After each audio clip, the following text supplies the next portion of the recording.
Bueno, buenas noches hermanos y hermanas, que el Señor nos siga bendiciendo en esta hora.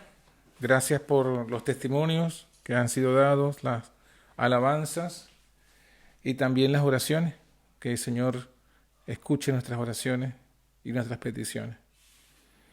Bueno, estamos aquí reunidos, ¿verdad?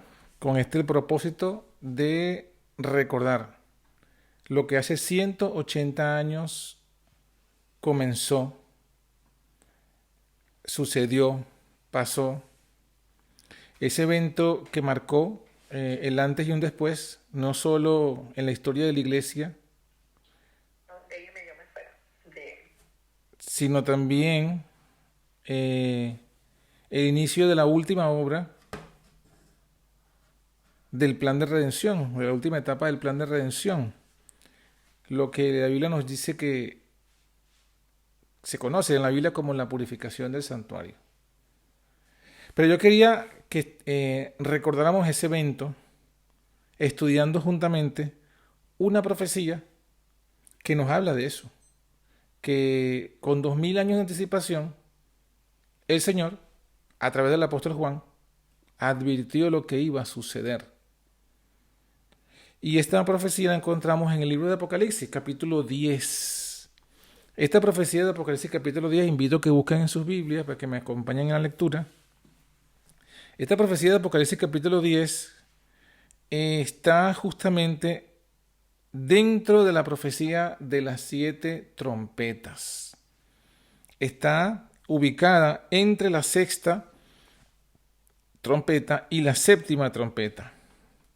La séptima trompeta que aparece en Apocalipsis capítulo 11, versículo 15, y la sexta trompeta que está justo en el capítulo 9. Entonces, entre la sexta y la séptima trompeta aparecen dos profecías.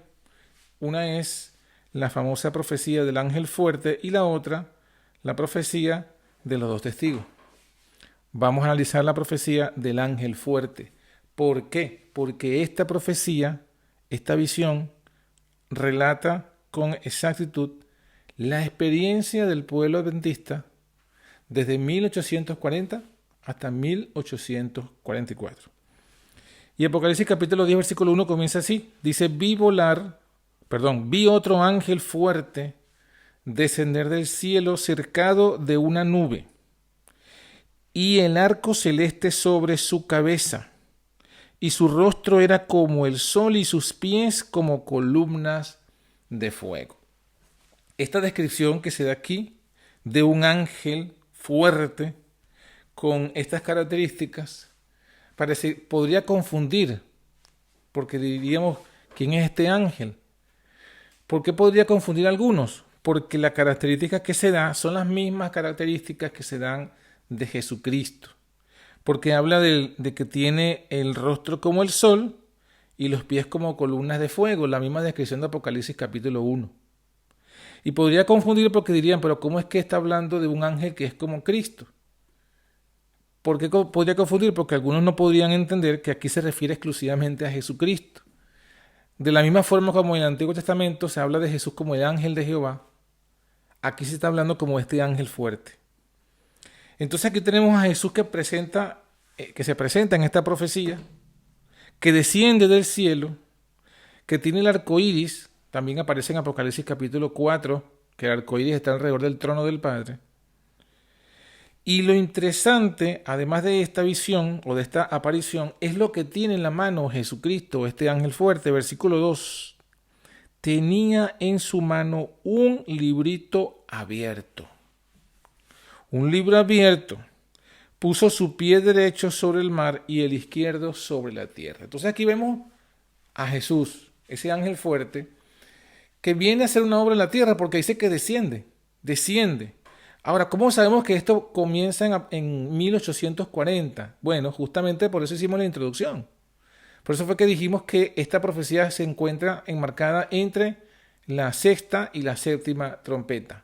Ocurre antes de la séptima, ocurre después de la sexta. La sexta trompeta se da, como todos buenos estudiosos de la profecía y del espíritu de profecía del conflicto de los siglos, la sexta trompeta que habla de el Éufrates que comienza a ser colocado bajo el poder europeo, 391 años y 15 días, esa profecía se cumplió el 11 de agosto de 1840, cuando Turquía se puso bajo el poder de las potencias aliadas de Europa. Y justamente a partir de esa fecha es que se da inicio a este ángel fuerte.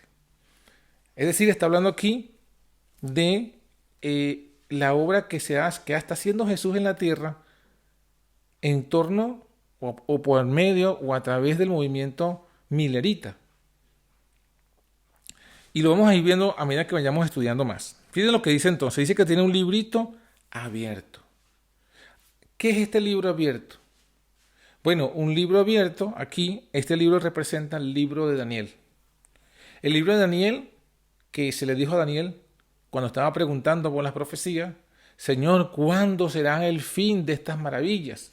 Si usted quiere corroborarlo para que veamos los eventos cruzados, vamos a ir rápidamente a leer al menos un versículo del libro de Daniel, donde aparece justamente estos elementos. Daniel capítulo 12, después que se le dan todas las visiones a Daniel, en el capítulo 12, dice lo siguiente, versículo 4, tú empero Daniel, cierra las palabras y sella el libro hasta el tiempo del fin. Se le da, está hablando de todas las visiones que tiene Daniel aquí, porque Daniel tiene varias visiones aquí.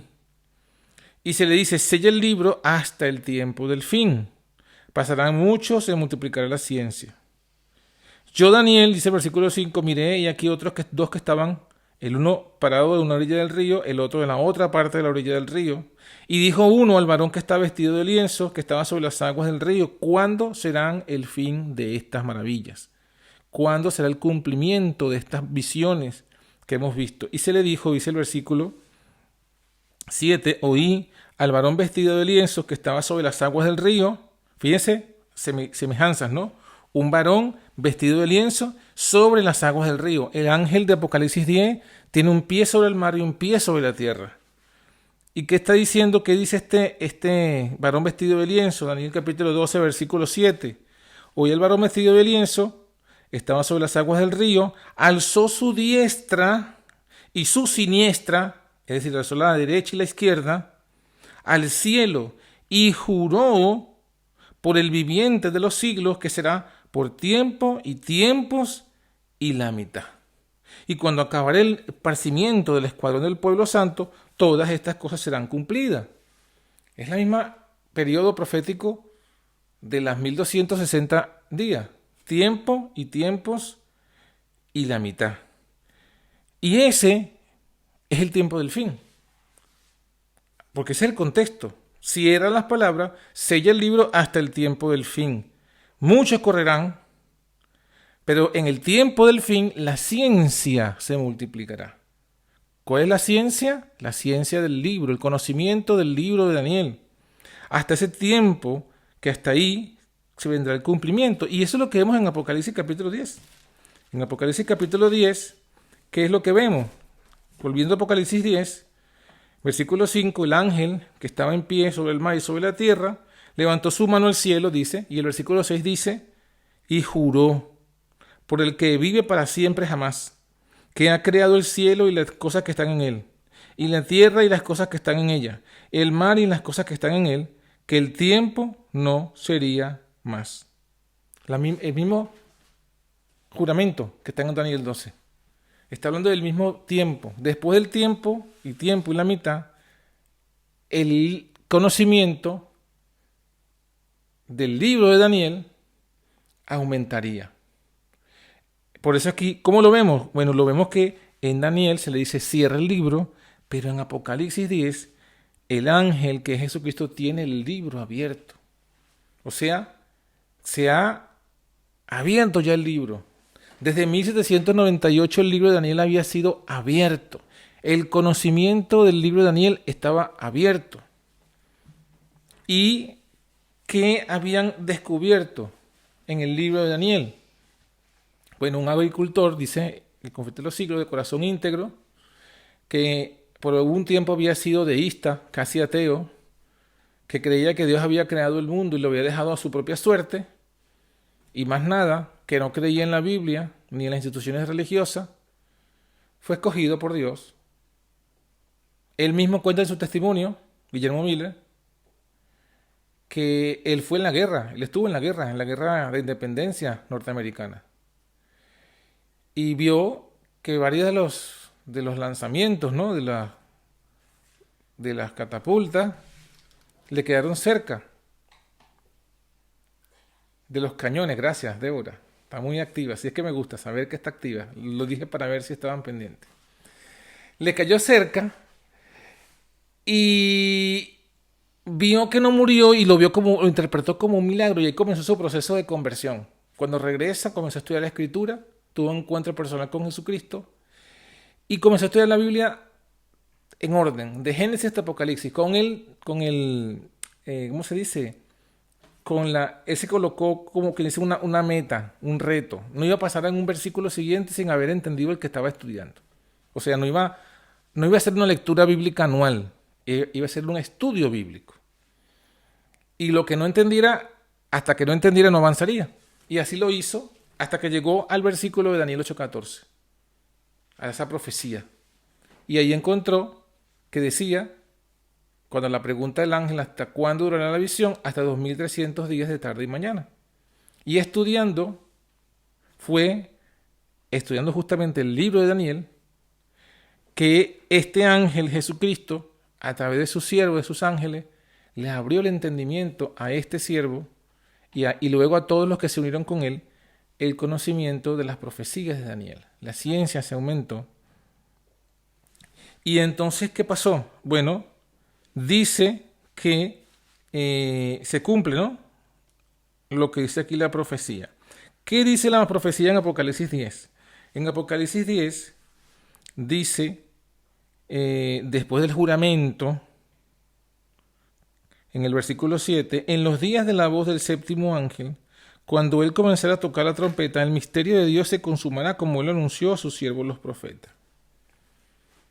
Eso fue la profecía que se dijo allí, ¿no? En torno a lo que dijo el ángel. Ahora, continúa en la cronología profética, versículo 8. Y la voz que oí del cielo hablaba otra vez conmigo.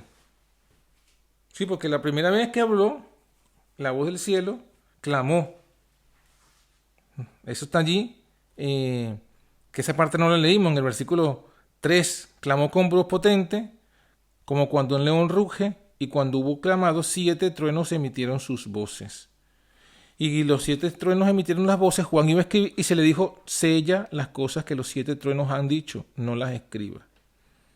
Pero el ángel tenía el librito abierto, o sea que se le entrega a Juan, que es el protagonista aquí de la historia. Juan viene a simbolizar a la iglesia, y Juan se le da una orden de sellar unas cosas que había escuchado, pero se le entrega el librito abierto. Y es lo que se le dice aquí en el versículo 8. La voz que oí del cielo habló otra vez conmigo y me dijo, ve, toma el librito abierto de la mano del ángel que está sobre el mar y sobre la tierra. O sea, ve a Jesucristo y dile que te dé ese librito abierto. Aquí representa entonces lo que estamos contando. La iglesia, Miller, sus colaboradores y todos los que fueron uniéndose, tomaron el librito abierto de la mano de Jesús, el libro de Daniel, el conocimiento de las profecías. ¿Y qué entendieron? Entendieron, por ese conocimiento de las profecías de Daniel, que las 2300 días de tarde y mañana se cumplían en torno a 1843-1844. Específicamente, al final de todo ese proceso, la última fecha, la precisa fecha, fue el 22 de octubre de 1844. ¿Qué apuntaba a qué? Bueno, ellos estudiaron. Dice la purificación del santuario. Primero llegaron al año 1843. Después corrigieron y dijeron, no, ese error, hay un pequeño error, es en 1844. No hemos tomado en consideración que antes de Cristo, que cuando se pasa de la fecha cronológica antes de Cristo a después de Cristo no hay año cero. Pasa del 1 antes de Cristo al 1 después de Cristo. Entonces no es 1843, sino 1844. Pero luego se dieron cuenta que hablaba de la purificación del santuario. Y buscaron entonces en la fiesta judía su significación simbólica y se dieron cuenta que todas las fiestas eran tiempo y sombra de una etapa del plan de redención, que la Pascua, la fiesta de la Pascua, la fecha de la fiesta de la Pascua se cumplió en la crucifixión de Cristo, los panes sin levadura en la resurrección de Cristo, el Pentecostés es justamente en la lluvia del Espíritu Santo, y entonces entendieron que cuando hablaba de la purificación se refería a la fiesta de expiación que caía el 10º día del 7º mes. Fueron al calendario de los judíos caraítas qué fecha correspondía el 10º día del 7º mes del año 1844 y llegaron a la fecha del 22 de octubre. Y ese conocimiento fue el librito dulce. ¿Por qué fue dulce? Dice aquí, el librito en la mano del ángel, el versículo 8, ¿no? Que está sobre el mar y sobre la tierra. El 9 dice, fui al ángel, le dije que me diera el librito y me dijo, toma y trágalo, toma y cómelo. O sea, ellos absorbieron las profecías, las interpretaron, las asumieron, se hizo parte de su vida. Y luego se dice, en tu boca será dulce como la miel. O sea que recién comieron el libro, recién entendieron las profecías, recién comprendieron el libro de Daniel, Daniel 8:14, las 2300 tardes y mañanas, la purificación del santuario, las fiestas en su sentido simbólico. Todo eso apuntó en su entendimiento a un evento. La segunda venida de Jesucristo era el 22 de octubre de 1844. Y fue dulce como la miel. Esa convicción fue dulce como la miel. ¿Por qué? Porque esa es la esperanza bienaventurada. La esperanza bienaventurada de todo cristiano es justamente el cumplimiento de aquella palabra que Jesús dijo a sus discípulos y quedó registrada para todos. Voy y vengo a vosotros. Voy a preparar lugar para vosotros y vendré otra vez y os tomaré a mí mismo para que donde yo estoy, vosotros también estéis. ¿Y dónde está Jesús? En el paraíso que perdió Adán.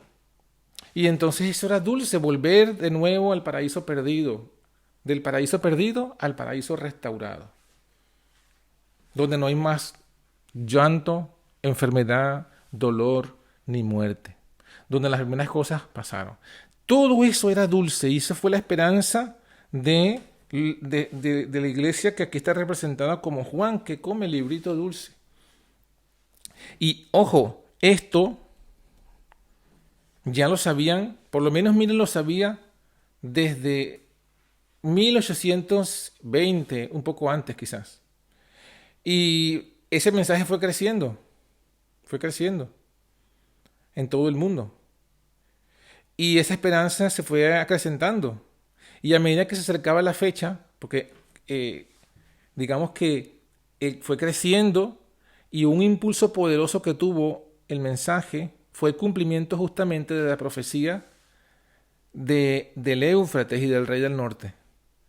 El cumplimiento de esa profecía, con la precisión que lo dijo Josías Lisch, antes que sucediera, 11 de agosto de 1840, predijo, el 11 de agosto de 1840 Turquía se va a rendir. Y no había ninguna apariencia política para ello, y mucho menos para tal precisión, 11 de agosto. Y tal cual, el mismo día que se había predicho, así sucedió. Y cuando se corrió la información de que se había predicho el 11 de agosto y se cumplió el 11 de agosto, esto le dio grande impulso, dice el testimonio, al mensaje del primer ángel, al mensaje de Miller. Y creció como la pólvora. Por eso es que estaba una gran multitud de gente el 22 de octubre, convencidos primero estaban convencidos de que la Biblia es la palabra de Dios, de que la profecía apuntaba y que los principios de interpretación que tenían eran los correctos porque así habían interpretado la profecía de Turquía y se había cumplido. Ahora, ¿qué hicieron los que creyeron? Los que creyeron no solamente creyeron de palabra y de corazón, sino de hecho. Todos los que vivieron esa experiencia lo cuentan de diversas formas, pero lo mismo. Consagraron su vida y sus recursos a la predicación de ese mensaje. Vendieron sus tierras, sus casas, todo, porque Jesús venía y había que avisar al mundo entero y había que pagar a las imprentas para sacar en revistas, había que enviar misioneros a predicar el evangelio. Todos invirtieron en la causa y Dios lo permitió, porque Dios quería que mostraran su fe por sus obras. Y fíjense, llegó el momento, llegó la fecha, llegó el 22 de octubre, pasó la puesta de sol, seguían esperando porque hasta ese momento todavía ellos creían en que el día cambiaba a la medianoche. Así que ellos esperaban realmente a la medianoche que comenzaba el 22 de octubre que Jesús viniera.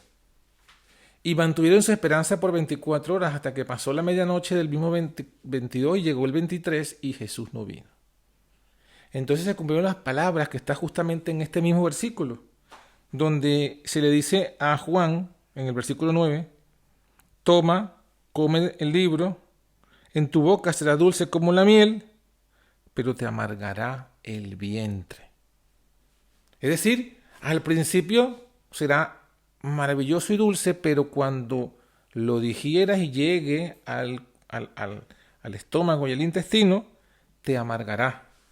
Será algo dulce que se volverá en un sabor amargo. Y esta amargura, se refiere a lo que conocemos hoy día como el chasco. ¿Por qué fue una amargura? Porque las expectativas no se cumplieron. Porque la esperanza gloriosa no se cumplió. ¿Qué es lo que dice el versículo 10? Tomé el libro de la mano del ángel, lo devoré, era dulce en mi boca como la miel, y cuando lo hube comido fue amargo en mi vientre. Y entonces fue cuando vino ese periodo de prueba. Y ahí tenemos que entender, mis hermanos, que Dios siempre permite todas las cosas para ponernos a prueba, para que nuestra fe sea probada, para que no solamente, porque muchas veces, mayormente, nosotros nos dejamos llevar por las emociones, y las emociones no son malas. El problema está cuando nuestro fundamento es la emoción. Pero si estamos bien fundamentados en la Escritura, no está mal experimentar emociones basadas en las Escrituras. Pero Dios permite que vengan las pruebas. Y vino esta magnífica prueba, esta gran prueba, esta amarga prueba. Obviamente, en otros pasajes de la Escritura se nos dice que esta prueba también tuvo como objetivo purificar a la iglesia. Porque muchos se unieron por la convicción intelectual. Como ya decíamos, cuando Josías Lich predijo con precisión la caída del Imperio Otomano, 11 de agosto de 1840, intelectualmente muchos se convencieron, pero su corazón no estaba convertido. No se habían arrepentido de sus ídolos, no habían dejado atrás el amor al pecado. Solo estaban allí convencidos intelectualmente y sobre todo también porque veían si Jesús viene, entonces vendrá el fin de las cosas. Es mejor que estemos del lado de la gente que está con Jesús. Pero cuando justamente pasó la fecha y Jesús no vino, fueron los primeros en abandonar. Fueron los primeros en decir, yo sabía. Yo al final nunca lo creí del todo. Yo estaba allí, bueno, solo para ver, solo por curiosear. Así que ahí se desnuda un poco por qué Dios permitió este chasco. Pero ¿cómo salió el pueblo de este chasco? O de este aparente chasco.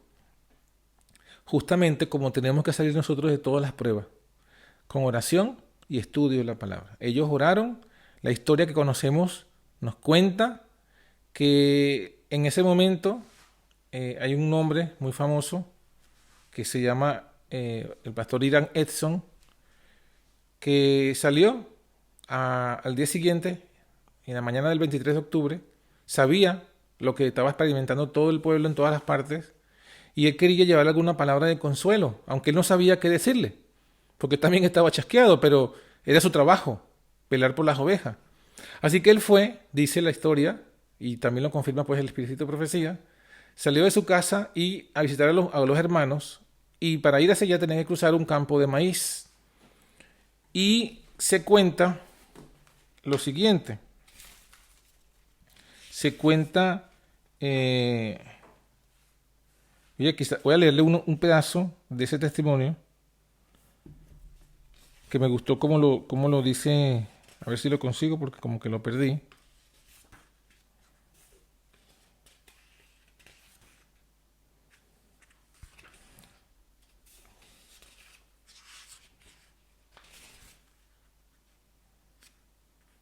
Sí, aquí está. Iran Edson, estoy leyendo el libro El Gran Movimiento Adventista del hermano Lowborough, del cual la hermana White en el libro El Otro Poder dice lo siguiente: debería prestarse atención al libro del pastor Lowborough. Nuestros dirigentes deberían estudiar qué puede hacerse en favor de la circulación de este libro. El registro de la experiencia del pueblo de Dios en la historia temprana de nuestra obra debe volver a publicarse. Muchos de los que han conocido la verdad desde entonces ignoran la forma como el Señor actuó. Y justamente en este libro se comenta lo siguiente: Ian Exon de Port Gibbon, Nueva York, me dijo que el día después del paso del tiempo de 1844, mientras oraba detrás de unos montones de maíz en un campo, el Espíritu de Dios vino sobre él de una manera tan poderosa que casi fue derribado a tierra. Y con ello le vino la impresión: el santuario que debe ser purificado está en el cielo.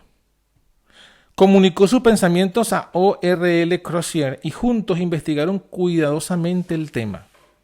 En la primera parte de 1846 se imprimió una exposición elaborada del tema del santuario desde el punto de vista bíblico, escrito por el señor Crozier en el Day Star, un periódico publicado en Canandaigua, Nueva York. En ese largo ensayo se hacía parecer que la obra de la purificación del santuario era la obra final de Cristo, como nuestro sumo sacerdote, que comenzó en 1844 y terminaría justo antes de volver realmente en las nubes del cielo como Rey de Reyes y Señor de Señores. Entonces, así comenzó. Dios guió por esta impresión. Les dio una idea. Según leemos, les puso en su mente tremenda idea. El santuario que debe purificarse está en el cielo. No le dijo más nada. Entonces con esa idea fueron a escudriñar. Porque claro, el pensamiento que los había llevado a pensar que eso se refería a la venida de Jesús era la presunción de que el santuario era la tierra y que la purificación del santuario era la purificación de la tierra en la segunda venida de Cristo. Cuando tuvieron esta impresión y fueron a la Biblia, corroboraron que la Biblia nunca llama santuario a la tierra. Y que el santuario que la Biblia habla, específicamente en el libro de Hebreos, que es el más claro al respecto, está en el cielo. Es un santuario literal. Y que el tabernáculo que construyó Moisés era una copia de ese santuario celestial. Y así fue que entendieron entonces que, porque también reestudiaron nuevamente la cronología de tiempo, si se habían equivocado.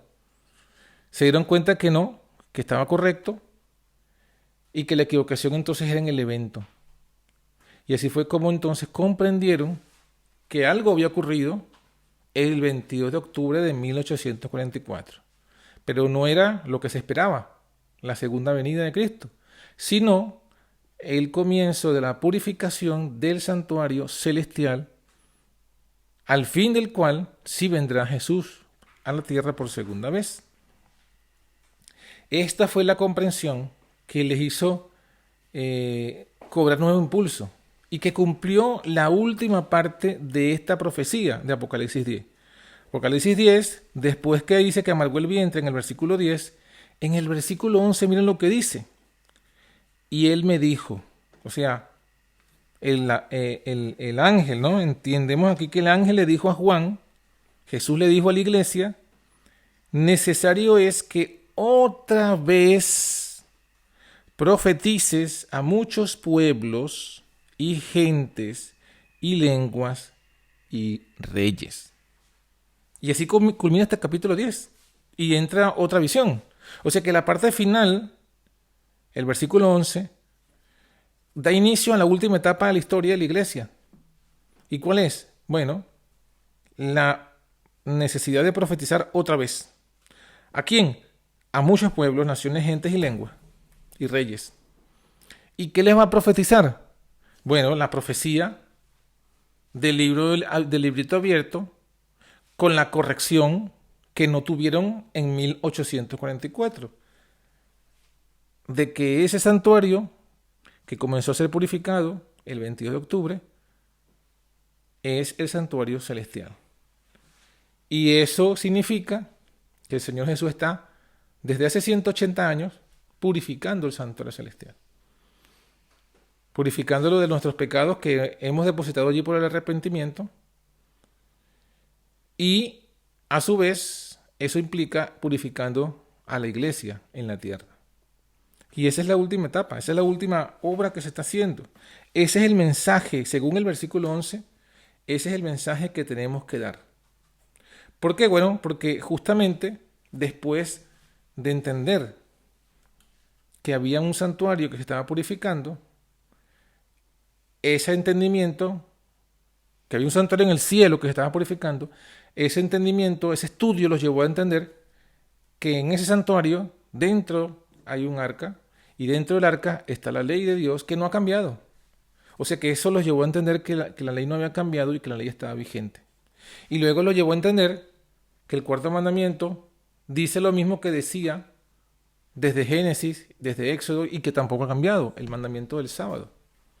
Y eso los llevó a entender que la predicación que se hace aquí, o este mensaje que se menciona aquí, de profetizar otra vez, es predicar el mensaje del sábado, de la ley, del santuario. Es el mensaje del sellamiento. Este versículo 11 va en paralelo con el capítulo 7 que habla del sellamiento de los 144,000. Y eso es el mensaje final. Eso es lo que está diciéndonos el Señor. Necesito que profetices otra vez. Y fíjense que no hay otro mensaje nuevo, diferente después de estos. Aquí no está en este capítulo 10. En el mensaje del tercer ángel, esta etapa donde dice profetice otra vez, justamente ese es el mensaje del tercer ángel. Y después del tercer ángel no hay un nuevo mensaje. No hay un nuevo mensaje con que traiga otro mensaje que no se haya dado antes.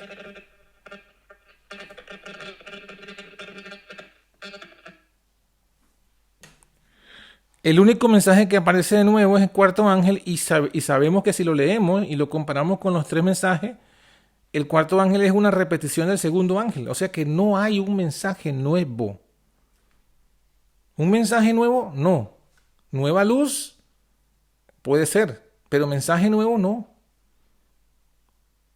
El mensaje es el mismo, que es el mensaje del tercer ángel, que es el mensaje de las profecías, el santuario, la ley, el sábado y la fe de Jesús. Lo que dijimos el sábado que era la verdad presente. Y ese es el mensaje que el Señor está dando, le ha dado a la iglesia. ¿A cuál iglesia? La que está profetizada surgiendo en Apocalipsis 10, representada por Juan. Que somos nosotros. Y aunque nosotros no hemos participado, fíjense algo, aunque nosotros no estuvimos vivos o nacidos o presentes físicamente en ese chasco, igual cargamos con ese oprobio. Igual cargamos con el oprobio porque cuando se habla de nosotros, esta es la iglesia que surgió de un chasco y se inventaron eso para justificar su chasco. O sea que nosotros cargamos el oprobio igualmente. O sea que en un sentido también heredamos ese chasco. Pero lo maravilloso de todo esto es ver que aún ese chasco estaba profetizado. Que nada que ocurre, que ha ocurrido o que ocurrirá a su iglesia ha escapado de los cálculos del Señor. Ya el Señor lo ha dicho todo. Todo lo que nos va a pasar está aquí.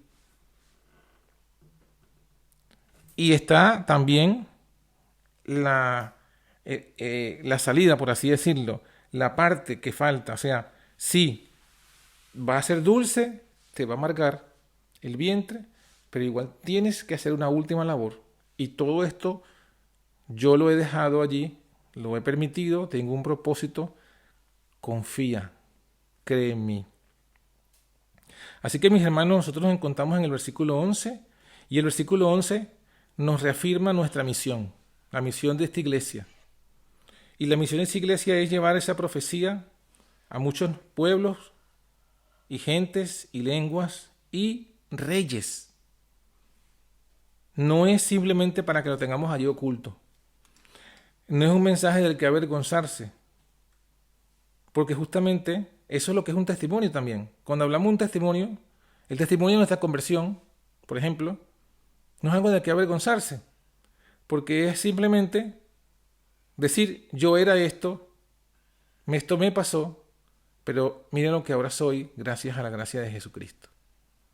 Igual forma, aquí nos dice, mire, sí, pasamos por este chasco, por esta amargura, pero esto no fue algo que se escapó de los cálculos del Señor. Esto estaba profetizado para la iglesia. Es más, ese chasco, desde la óptica profética, es otra evidencia contundente de que esa era la iglesia del Señor. Porque la iglesia del Señor debía pasar por el chasco. Y los que no han pasado por el chasco, los que no pasaron por el chasco, no son esa iglesia del Señor. Así que, en lugar de avergonzarnos, es una prueba contundente de que este es el camino por el cual debemos andar. Así que los 180 años que han pasado, en ningún sentido empaña esa misma fe. En ningún sentido. Todo lo que debía, no solamente esto, si somos estudiantes de la profecía, todas las cosas que debían cumplirse se han ido cumpliendo, se están cumpliendo, con detalle, como dijo Jesús, con hasta las comas, puntos y comas de la justicia, de la ley, de las profecías, se deben cumplir y se están cumpliendo. Y es bueno entonces, este recordatorio que hemos hecho, este recordatorio, para que no nos olvidemos de nuestra identidad, de lo que realmente somos y tenemos que ser. Y tenemos que hacer. Culmino con estas palabras. Memoricémoslas. Ese debe ser uno de los tantos versículos que debemos memorizar que nos muestra nuestra identidad. Apocalipsis 10:11. Y él me dijo, necesario es que otra vez profetices a muchos pueblos y gentes y lenguas y reyes. Y yo aquí pregunto en el nombre del Señor Jesucristo, ¿quiénes quieren cumplir este mandato? ¿Quiénes quieren cumplir este llamado del Señor? Cuando dice necesito, Nicole, que profetices otra vez. Necesito, Débora, que profetices a muchos pueblos, naciones, reyes y lenguas. Necesito, Migdalia, que tú profetices otra vez. Xavier, necesito lo mismo. Yorleni, Aura, Ana, Gloria, Diana, Yadira, Elena, Ivonne, Marisela, Graciana, Leo, hermanas invitadas, Yami, Tibisay, Lorena, Mayra, Luis, Zoraida, Zulay, Fabiola, hermana Mima, Alexander, Rosa, Kenia y todos los que están aquí y los que escuchen luego esta grabación. El Señor te pregunta individualmente, necesito que otra vez profetice a pueblos, naciones, lenguas y reyes. Esa es la pregunta que nos hace el Señor. ¿Qué le vamos a responder? Amén, Señor. Heme aquí, envíame a mí. Amén. Amén. Amén. Amén.